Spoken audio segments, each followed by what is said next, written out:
অন্য গেমের ভিতরে আসার পরে দেখি আমাকে নামাই দিছে। এদিকে দেখি কি জানি একটা জল জল করতেছে। আসে আইয়া দেখি এটা গিটার না, গিটার না, এটা একটা ব্যাগ। তো এদিকে দেখি আর কিছু দিছে কিনা। তো এদিকে আইয়া দেখি এদিকে অনেক দিন ধরে পড়ে রয়েছে একটা লাঙল, মানে কুড়াল, যাই হোক এটা এটা হচ্ছে 120 মিনিট খেলতে হয়, আরো বেশি হতে পারে। তো এদিকে দেখতেছি আর কিছু আছে কিনা। তো এগুলা তো তোমরা কে কে পাইছো জানি না। তো এখানে এদিকে দেখতাছি কিছু জল জল করে কিনা, কিছুই নাই।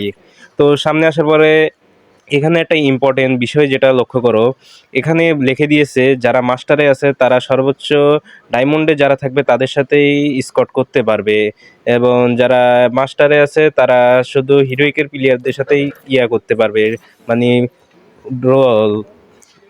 তো তারপরে আমি এখানে তোমাদেরকে দেখাই আমাকে কিভাবে সিএস থেকে নামায় দিছে। তো দেখো আমি আছি 3 স্টারে, তো আমি ছিলাম 78 স্টারে, মাস্টার 78 স্টার।